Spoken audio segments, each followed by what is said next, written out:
The phone conversation between fantasy veterans Bob Harris and Matt Waldman is a quick and dirty rundown of players, units, or teams from Sunday's games. Feel it or fuck it is our instant verdict on the fantasy value of a player or situation, not the ability, effort, or character of the player. This is just how two old-timers in this industry talk when they got a lot to cover in a little time.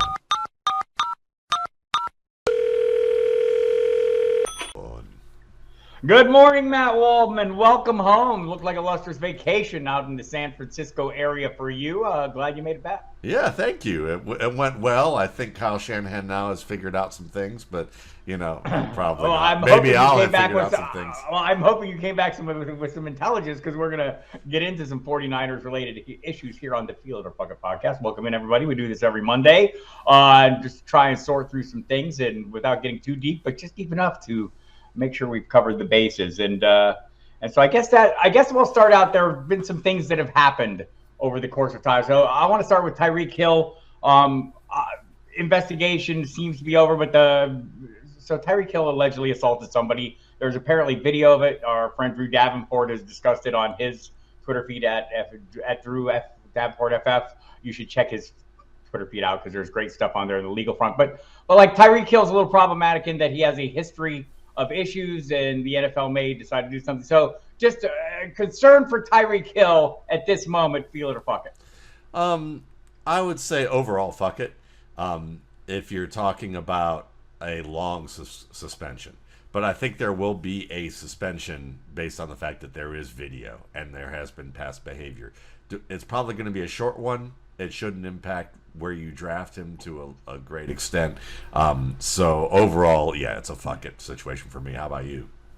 Pretty much the same. All these things in the moment seem a lot worse. I'm sitting here working on final magazines, and the consideration now is how much do I want to play this up? It's huge in the moment, but is it something we'll even be discussing in September, or to the degree we'll be discussing? You don't really know. So if you're drafting right now, you're drafting in the moment, you're drafting with the information available. If you want to find a different lane, I'll talk about this a lot. And, if you're in a lot of best balls like I am, it's like driving down the highway. You see a pothole, you just switch lanes, right? There are other guys in that same general price range that I feel comfortable drafting. And if I have plenty of Tyreek shares, I hope it all works out well. If I get more information going forward, hell, I'll jump in and drive over that patch pothole. And similar things with, so I'm just interested. Davante Adams, his case has been resolved, or at least the legal portion of his case, where he shoved the photographer after the game in Kansas City. The local authorities in Kansas City will not be pressing charges. But this opens the door. The case is resolved. So if the league wanted to do something, the league could do something. He doesn't have a big history or any level of concern there, or are you just fuck this? It's over. I'm more concerned about his happiness in Las Vegas than I am about what happened in Kansas City. And I haven't seen all the different angles of whether he should have shoved the guy or not, or was trying to create space. He apologized. It was a heat of the moment. It was a bad moment for him. He acknowledged it after the fact. The cameraman, who is a contractor working for ESPN, a freelancer, is suing the Raiders, the Davante Adams, I think the Chiefs too. He's out there. So, this is just the legal system has ended, and that's sometimes when the NFL gets involved. My guess is if they do, going to be a fine. Yeah. A slap on the wrist or something. And so we'll keep watching those. We'll keep watching Alvin Kamara. That one hasn't changed any. Joe Mixon, little change there. You didn't the fact now that the reporting out of Cincinnati, Paul Denner Jr. from The Athletic reporting that, oh wow, maybe he needs to take a pay cut to stick around. Hell, this thing's been like a roller coaster. Are you feeling our fucking Joe Mixon right now at his current price, which is pretty damn reasonable, right? I mean, he's a value because of all the uncertainty. I'm feeling it because I think a lot of this talk from the local beat writers is probably a little bit of a fever dream about Chase Brown, and feeling like that they have something there. And I think that I think Chase Brown can become a starter in the NFL.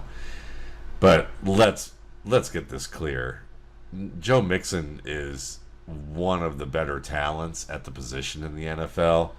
There's a little bit of a gulf there between these two guys, and I think that they're going to look at their depth chart and realize that they've had a lot of fever dreams about some players below Joe Mixon that haven't quite worked out right now.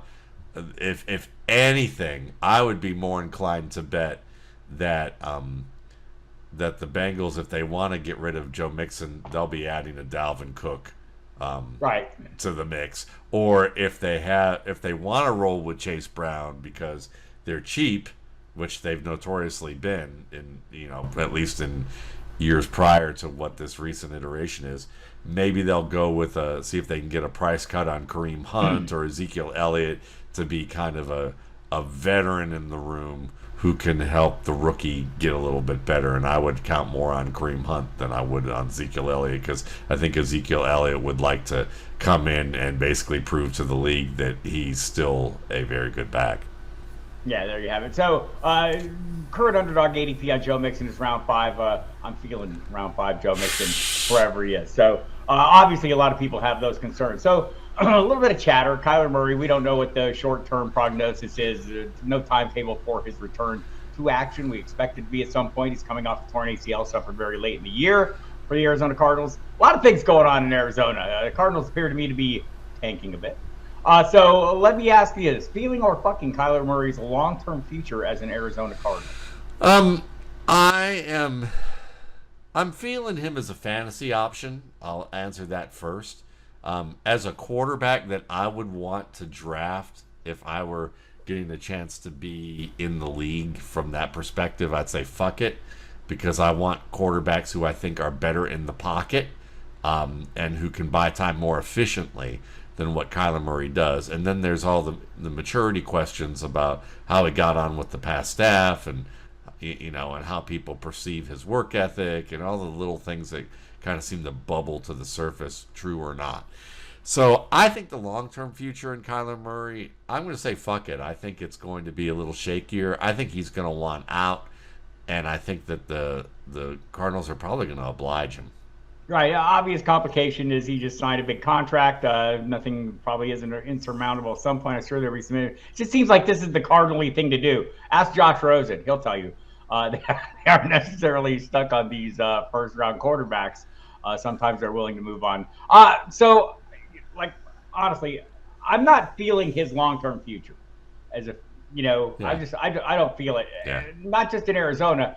Just, look, I get the questions that, that there's a lot of he said, she said there. But the fact that Arizona put a clause into his initial contract saying he had to do a certain amount of, put a certain amount of effort into his off-field studies, I mean, that's a concern in general, right? Maybe he should have played baseball, Right. I mean, let's even go that far back. It just seems like there's a series of little things that when you add them up, you're just like, that's a big deal. Yeah, I don't want to badmouth the guy, and obviously the Cardinals have put a lot of information out there when Chris Mortensen is out there saying that, people with the team are saying they don't like his work ethic, or they don't like his body language, or they don't like his ability to be a leader. Connect the dots, and he's getting that from somewhere inside the building, and so they're advertising their beliefs on him, which seems like I'm not feeling that. But also I kind of am as the Arizona Cardinals. I mean, what a stupid thing to badmouth a guy you might be looking to sell at a high price. Anyway, Bob McManaman of the Arizona Republic, who has a tricky name to say, and has for many years. Congratulations on that, Bob. He did a little speculative piece for the Arizona Republic. Could Clayton Tune be an option to start at quarterback this year over Colt McCoy? Are you feeling that, or fuck that? Pure ability-wise, there's a chance. But I think that the biggest thing about Clayton Tune is maturity of decision-making and consistent accuracy. He makes some wild plays. He's a good athlete. He has the size and arm that you're looking for. And you can look at some of those moments on tape, especially if you're a beat writer or a fantasy football analyst, and you see those wild plays, and you go, there's something there. And that's true. But, we saw the same thing with Zach Wilson. We saw the same with Drew Lock and Mitchell Trubisky. It's the small plays. It's the non-wild plays that really make a difference. And right now, he doesn't have those. He's the guy that they might say, you know what? We're not doing well this year. Colt McCoy has, we know who he is. Let's give Tune an opportunity to prove that he can be something in this league, i.e. we're tanking. Kind of like Ryan Finley. Caleb Williams, come on down. Yeah. So, I mean, the Cardinals are going to have a lot of picks early next year. I'm kind of with you. I feel like this is the pursuit of Brock Purdy, right? Yeah. Like every team is open now to the notion that they can draft some guy at quarterback who they have a feeling about and that maybe he'll turn into that thing. And, good luck on that. Kind of a semi-related note here to Arizona. Jonathan Gannon, now the head coach there. Shane Steichen, now the head coach of the Indianapolis Colts. Are you feeling levels of concern for the Eagles losing both coordinators? Is that going to be an issue, feel it or fuck it, Matt Waldman? It can be, I think, when it comes to winning and losing some close games. I think that will probably be the thing. Or if there's a player who was doing well last year who winds up not producing as well and they feel like it has to do with how they're used. But I think there's plenty of good coordinators in the league. I think overall it's how they're managed and the opportunities that they're going to get. And I think they're going to, Nick Sirianni is probably going to has a good thumb on who he wanted to bring up and who he'll have to replace things, and they'll get things tweaked. And to me, a good offensive line and defensive front erases a lot of issues. And I think that they're good enough on both sides of the ball in the trenches that this is going to be a non-issue. Yeah, I would agree with that. And like, I think this all points to the head coach and getting things organized, and they have brought a couple coordinators. They'll be fine. I just kind of a related note, because I thought it was interesting, the Jonathan Gannon and tampering thing. There's been some interesting chatter out there about that. Was he fully focused on the Super Bowl and just the interesting stuff there. So we'll see what he does in Arizona. 49ers, Matt Maiocco of the Bay Area, NBC Sports Bay Area outlet, kind of threw out there recently that he feels like the 49ers are going to be more aggressive on offense. He had some reasons for this. They'll have Christian McCaffrey from day one. They can team him up with Kittle and obviously Deebo Samuel and Brandon Ayuk. Shanahan has demonstrated a lot of faith in quarterback Brock Purdy, expected him back. And the 49ers will no longer be able to assume anytime they get around the 30-yard line, they have an automatic 3 points because Robbie Gould's no longer there. Maiocco believes that he's been covering this team a long time. This will prompt Shanahan to be more aggressive. I feel like having a quarterback and those pieces are the things that will do this. So I'm kind of feeling a more aggressive approach. I'm kind of excited about it. Can you throw some cold water on that, or are you also feeling it? I like the idea. I do too. I do. I really do. And I'd like to joke that I came into that I found my way into a 49ers office and got to yell at Kyle Shanahan and say, "Don't fuck up the use of Christian McCaffrey because of your ego and your attachment to your system." But, obviously I don't think I would be allowed within probably 20 miles of that facility. But seriously, that's the thing I don't trust is Kyle Shanahan pretty much likes his toys and how he likes to use his toys. But at the same time, I would have to think that the front office basically said, "I'm tired of you tinkering with these, we keep drafting you instinctive cerebral runners, and you keep trying to sign or roll with these like non-thinking fast guys who basically you say, just go here, don't think about anything, just do exactly what I tell you, automaton."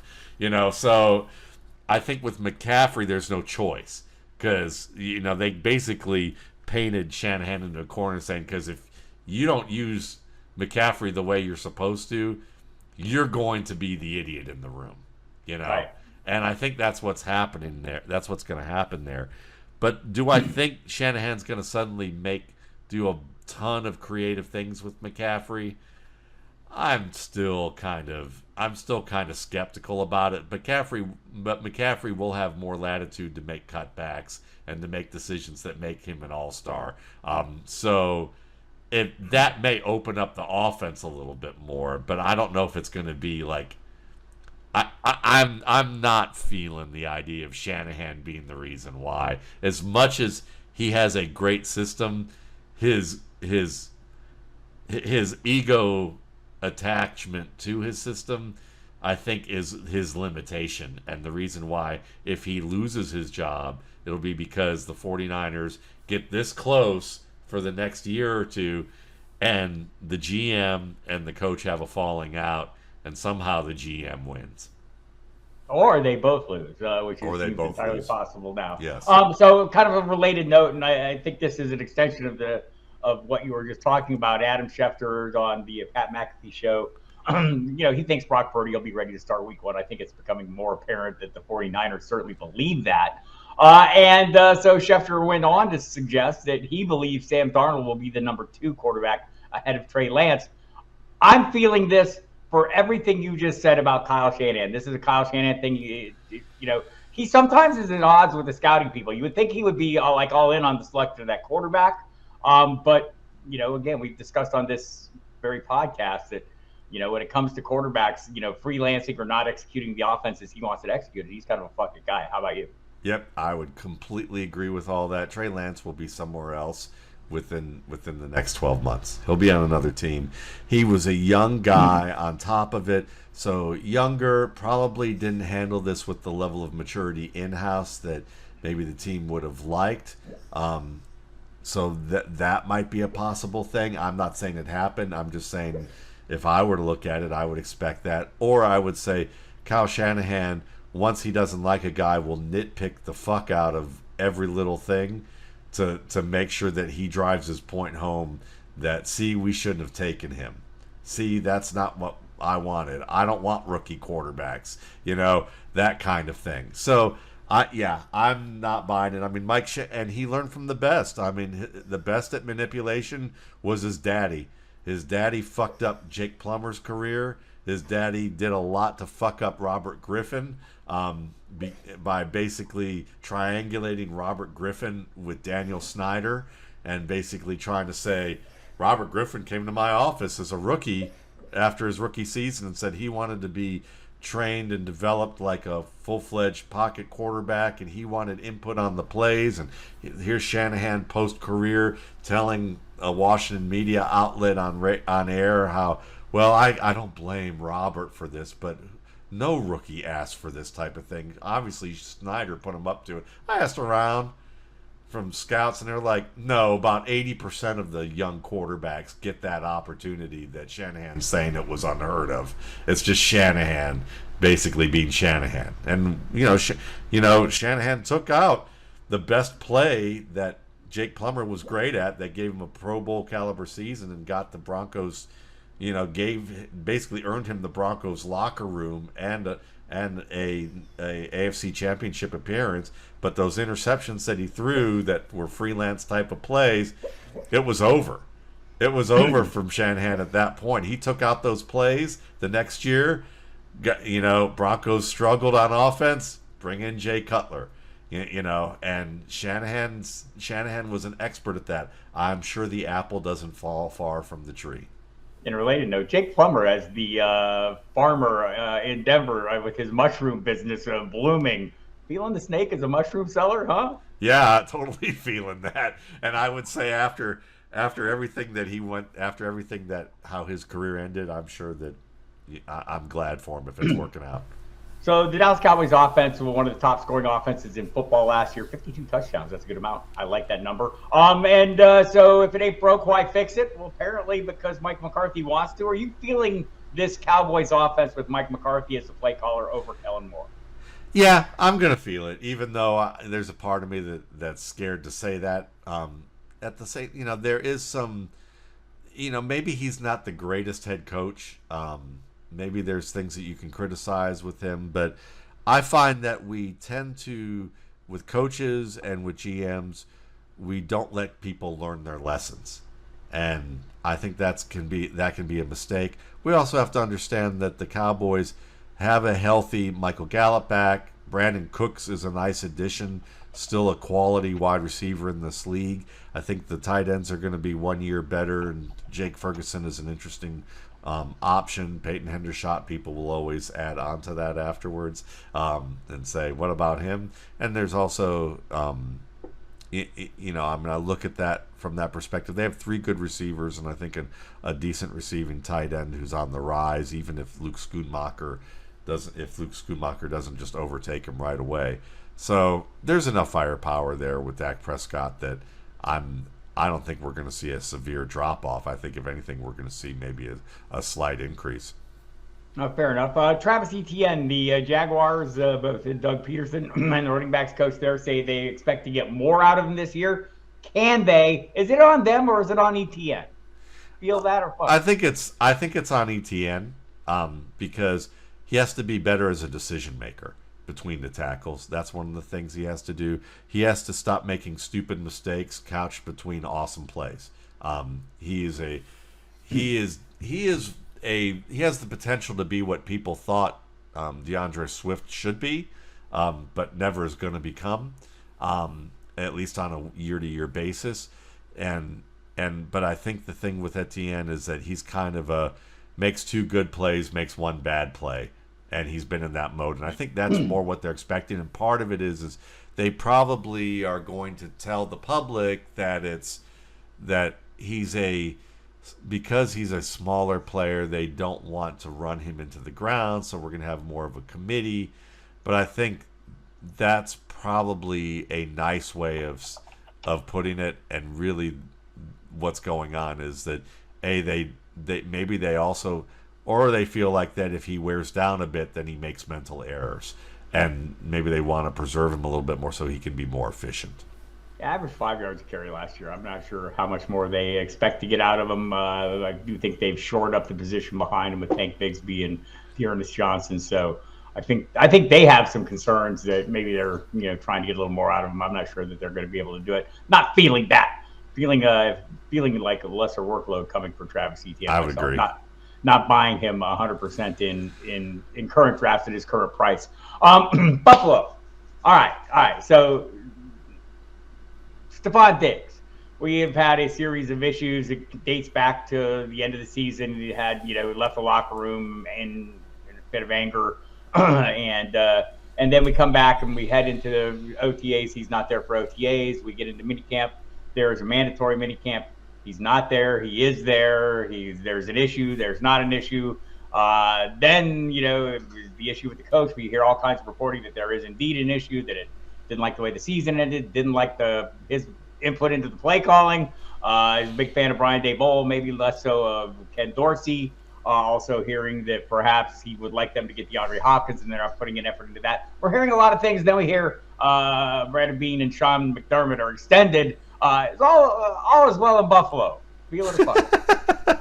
It's not well, I think, from the standpoint for them and Diggs. And that's a significant piece that I don't think they can compensate for if he leaves right now.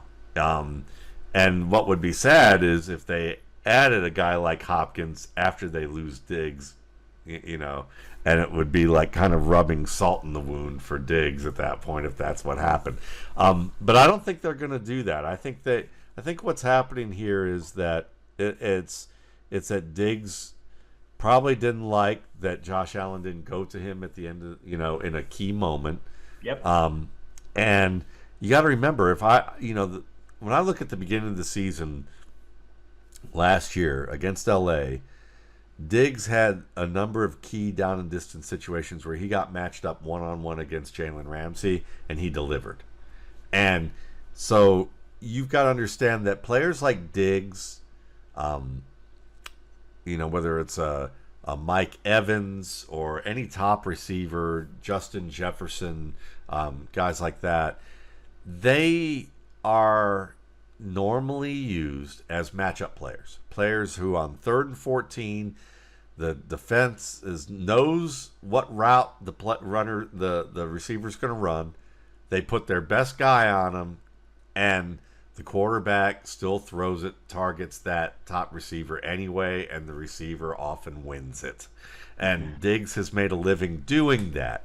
So when it comes to, we've gotten to this moment and you're not doing this with me, that's like not giving Michael Jordan the ball at the end of in the waning minutes of the fourth quarter, or waning seconds of the fourth quarter at the end of a game when everybody knows what's happening, and that he's going to have the matchup he needs to take the shot.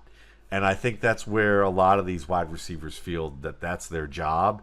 And when you're that close and it doesn't happen, I can see how frustrated he is. And there was probably other things that happened during the season there are probably other instances that he knew about that he was frustrated with, and it probably wasn't the first time. It was probably just the most important time that it occurred. So could they consider trading Stefon Diggs?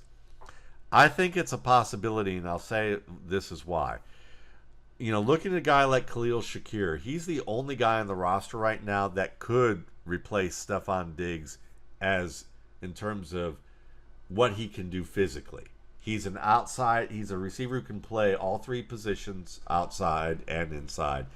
He has the route running capability, and he's gained the trust of Josh Allen last year with a lot of key plays, even if they're just in smaller volume. And when interviewed this year, there's a lot of talking up of what Shakir has done and that he's earned the trust of Allen. And Allen says he can play all three. He knows both outside positions. I'm not sure what his role is going to be this year, but I think he could have a big year. Well, there's two reasons for that. One is that Dalton Kincaid will likely be playing the slot role.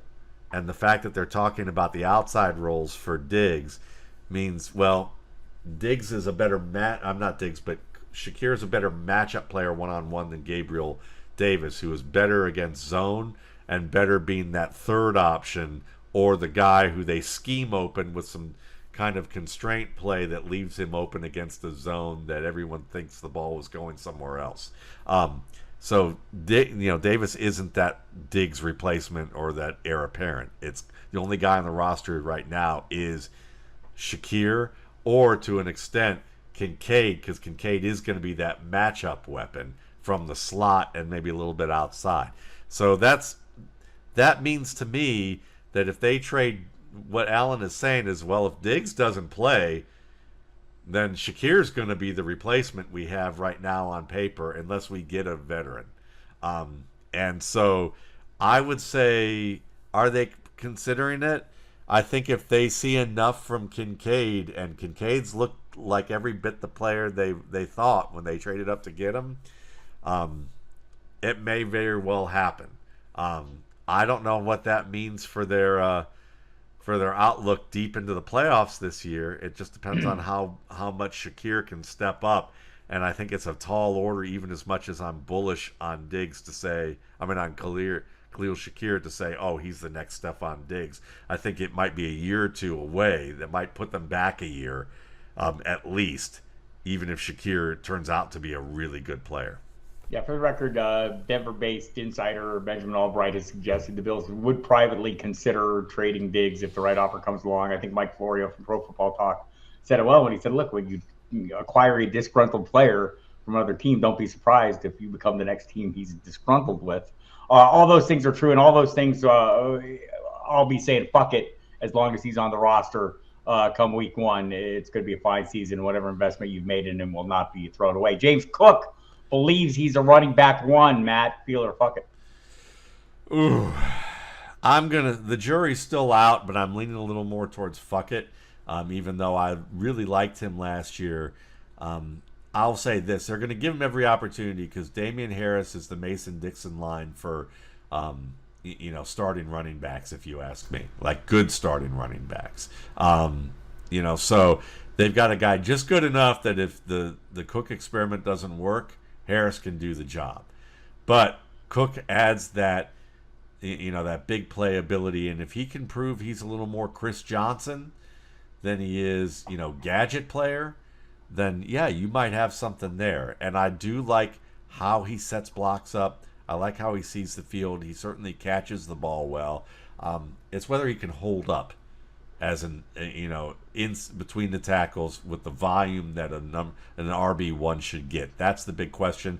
And I would say he's got to prove it to me. So I'd say fuck it right now. I'm feeling it on somebody else's roster. Noah Brown played with Dak Prescott prior to his arrival in Houston this year, signed there as a free agent. He says CJ Stroud could be better than one Dak Prescott. Feel it or fuck it?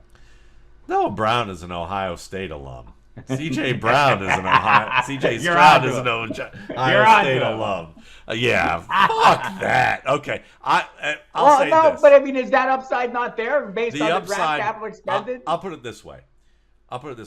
from a fantasy perspective, he could be better than Dak Prescott in the same way that Kirk Cousins has been better than Dak Prescott from given one year to the other, depending on what year it is. I would say Stroud could be close enough. I don't think he's as mobile as people want to believe in that Ohio State Georgia fever dream that they saw through Scarlet Lens. That Stroud showed something extra that he never showed anywhere before. I think that they romanticize that a bit when I look at the film. I think Stroud could be a pretty darn good quarterback. He could be a more consistent quarterback than Dak Prescott. So yeah, I'll say I'm feeling the possibility, but I'm still betting on Prescott for the next couple of years, maybe 3. I think that's a fair bet. Nathaniel Hackett, apparently better at being coordinating Aaron Rodgers' offenses than he is at head coaching. Believes the Jets will get the best out of Rodgers. This is a 4-time MVP. To me, that's the best. If you're getting the best of Aaron Rodgers, you're getting MVP level play. Are you feeling the New York Jets getting an MVP level Aaron Rodgers this year? I would feel better if they say the Jets expect to get the best out of its offensive line, and then the MVP level play from Aaron Rodgers would just kind of fall into place. The fact that we're not talking about this offensive line and all we're talking about is Aaron Rodgers is fuck that. I think Aaron Rodgers will be good, but I also think that there's a high degree of risk that Aaron Rodgers will have some sort of calf injury by mid-season because of the fact that that offensive line has him running for his life. I have one of those. It hurts really bad, and it lingers for a really long time. Aaron Rodgers believes, Matt, that it is a legit possibility, this is a quote, that Garrett Wilson will be the best receiver at the NFL at some point in his career. You feel it or fuck it? I feel that idea. I do. I think that Wilson was good enough coming out pre-draft that you could see how that happens. He has the release skills that he could develop into a Davante Adams type player. And are you going to argue that Davante Adams is not one of the best wide receivers in the league? I don't think anybody could argue against that. All right, Matt Canada, the offensive coordinator of the Steelers, much maligned, but still the offensive coordinator of the Steelers, expressed belief that Kenny Pickett is heading in the right direction. Are you feeling that yourself? Yeah, I'm feeling that. I just don't know whether he's heading there fast enough or he's going to cover enough ground to do that. Turtle's heading the right direction too. It doesn't mean that they get there before the sun boils their shells. I don't know, but whatever it is. Let me rephrase it. Kenny Pickett is a quarterback 2 in 2 quarterback leagues. Yeah, I would agree with that. And this offense is weird because we just don't know. There's so many potential weapons, but we don't know where it's all going to turn out. And I think one of those things we're going to talk about, down the line, I'm sure. But, I look at, even people are talking about Jaylen Warren like he's a thing, and I'm interested in that because I'm going to go back and watch some of his film, I think, just to see what people are talking about in terms of last year. Allen Robinson thinks he can get his career back on track in Pittsburgh. Are you feeling that, or fuck it, is the career essentially over for Allen Robinson? Muhammad Ali thought he had a chance against Larry Holmes and Trevor Burbick, I think, and every other boxer and every other athlete kind of feels that way. If the foot injury he had last year was bothering him before he left the field, and we didn't know that, then maybe there's an excuse for that because he is a really good route runner. Patrick Peterson has said some good things about that his route running and that should be something that they should leverage this year. But I remember people talking about Julio Jones last year and how good he looked. I was one of them, and there's a I don't know if Robinson is at that level of toast. I just don't know if his head's in the game. That's going to be an interesting part with what we've seen for the past couple of years. I'll be willing to be, based on his draft capital, I would say I'd be willing to take a bet on him because it's pretty much disposable at this point. I feel like he fell off a cliff like a running back, but he's not alone in that, says Kenny Galladay. Yeah, me. I guess it can't happen, right, at any position. So we'll see. Elton Jenkins, I saw on the NFL Network this morning, talking up a couple of the Packers rookies, in particular Luke Musgrave at tight end and Jaden Reed at wide receiver. He thinks both will play big roles. He says Man, I was looking at Luke Musgrave and Jaden Reed a lot. Our weapons, they have some serious speed. Are you feeling Musgrave and Reed as contributors this year? Kind of fuck Musgrave because I think that there's gonna be other weapons that are gonna be higher priorities than him. He'll have some feel it moments, but fuck it overall. I'm totally feeling Jalen Reed. I think the wide receiver coach basically told Reed on and off the field. Reed reminds him of Randall Cobb, and I thought Reed reminded me of a Stefon Diggs starter kit who could play inside, outside, all positions. He's splitting time with Samori Toure and OTAs, but Toure to me is probably not at the point of development coming into the league that Jaden Reed is right now. I think Reed is going to be the best wide receiver on that team within a couple of years, maybe neck and neck with Christian Watson. I feel almost every Packers receivers question is a Jordan Love question right now. Yep. And I'm still open-minded to this. I think he's a tremendous value, obviously getting very late, sometimes outside the quarterback 2 price. And I feel like that's a gamble I'm willing to take as a third quarterback right now. And sometimes a second quarterback. I believe the Packers know enough about this to have made a move away from, did I mention Aaron Rodgers, a 4-time MVP? I don't know that you walk away from a quarterback without at least thinking you have the next guy there. And so I'll go ahead and put a little bit of stock into what they think about the situation and all the pieces they're assembling around him that he's going to grow with. Let's add this one last little thing about it. Jordan Love. If you don't trust Jordan Love to really lead the Packers to a high level, or this defense to play at a high level, then look at the Detroit Lions for the past couple of years and realize that they're going to be in game scripts where defenses are going to give the middle of the field to the quarterback, and there's going to be a lot of garbage time or close moments where they just are trying to drive down the field with protracted drives. And guess who gets a lot of those touches? The slot receiver, Amon-Ra St. Brown. Well, Jaden Reed could be that Amon-Ra St. Brown type of producer for fantasy this year and next. Speaking about a guy who played the slot or can play outside, Elijah Moore shows up in Cleveland, the former Jet. He's generating a lot of buzz. Are you feeling Elijah Moore playing with Deshaun Watson alongside Amari Cooper and Donovan Peoples-Jones? Yes, because I think Donovan Peoples-Jones is basically DeMarcus Robinson and Chris Conley for fantasy. I think he's reached his ceiling. I don't think it's going to get any higher. I don't think it has to do with his ability and potential. I think it just has, physically or as skill wise. I just think that's as far as he's going to go, probably in terms of what he has to offer, how he views the game. I think Elijah Moore, on the other hand, has a burning desire to show the Jets that they really fucked up by not using him to the level that he was skilled enough to be. And I think Elijah Moore and Denzel Mims both probably have massive chips on their shoulders, and Moore's the lucky one to escape and will probably get a real shot. I don't think they're going to Anthony Schwartz him in Cleveland, because Anthony Schwartz didn't have the ability that Moore does. Moore can be a gadget player and a matchup player, and we're going to see him probably be the number 2 producer in that passing game this year.